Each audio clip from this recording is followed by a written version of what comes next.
Cinema ಬಗ್ಗೆ ಏನೂ ಗೊತ್ತಿಲ್ಲ, ಕ್ಯಾಮ್ರಾ ಮುಂದೆ ಪರ್ಫಾರ್ಮೆನ್ಸ್ ಬರ್ತಾ ಇಲ್ಲ ಅನ್ನೋದು. ಯಾಕಂದರೆ ಜನರು ಮಾತಾಡ್ಕೊತಾರಲ್ಲ, ಅಲ್ಲಿ ಗೊತ್ತಾಯಿತು ಇದು ನನಗೆ ಗೊತ್ತಾಗ್ತಿಲ್ಲ. ಅಂದರೆ ನನಗೆ ಕ್ರಾಫ್ಟ್ ಅಂಡರ್ಸ್ಟ್ಯಾಂಡಿಂಗ್ ಅಷ್ಟೊಂದು ಹಿಡಿತಾ ಇಲ್ಲ. ನಾಟಕ ಜಸ್ಟ್ ಅಬೌಟ್ ಸ್ಟಾರ್ಟ್ ಮಾಡಿದ್ದೆ ನಾನು, ಬಟ್ ಕ್ರಾಫ್ಟ್ ಮೇಲೆ ಹಿಡಿತಾ ಇಲ್ಲ. ಅದನ್ನು ಈ ಕ್ಯಾಮ್ರಾ ಮುಂದೆ ಇಳಿಸೋಕ್ಕೆ ನನಗೆ ಬರ್ತಾ ಇಲ್ಲ, ಕಲ್ತ್ಕೋಬೇಕು ಅಂತ ಆಯಿತು. ಸೊ ಇಟ್ ವಾಸ್ ಸ್ಲೈಟ್ಲಿ ನಾನು ತುಂಬ ಕಾನ್ಷಿಯಸ್ ಆಗಿರ್ತಾ ಇದ್ದೆ.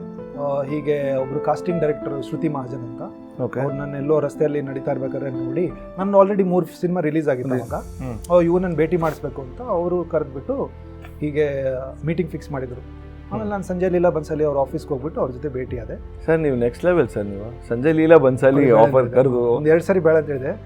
ಅದು ಅವರು ಅಲ್ಲಿಗೆ ತಲುಪಿಸ್ಲಿಲ್ಲ. ಅವರು ನನ್ನ ಮ್ಯಾನೇಜರು ಅಲ್ಲೇ ಹಿಂಗೆ ಬೇಡ ಹೇಳ್ತಿದ್ದಾನೆ ಇವನು ಮುಟ್ಟಾಳ, ವೇಟ್ ಮಾಡೋಣ ಅಂತಿದ್ರು.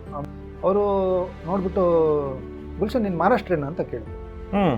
ನನಗೆ ಇಲ್ಲ ನಾನು ಮಹಾರಾಷ್ಟ್ರನಲ್ಲ, ನಾನು ಕರ್ನಾಟಕದನ್ನು ಅಂತ ಹೇಳ್ಬಿಟ್ಟು ನಾನು ಬಟ್ ಖುಷಿ ಆಯಿತು ಅಂದೆ.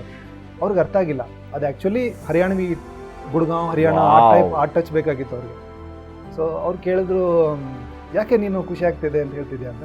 ಇಲ್ಲ ಮಹಾರಾಷ್ಟ್ರ ತಗ ಬಂದಾಯ್ತಲ್ಲ, ಈ ಬೆಂಗಳೂರಿಂದ ಇಲ್ಲಿ ಬಂದಿದ್ದೀವಿ, ಇನ್ನು ಮೇಲೇ ಇನ್ನೂ ಅಭ್ಯಾಸ ಮಾಡ್ತಾ ಮೇಲೇ ಹೋಗೋದು.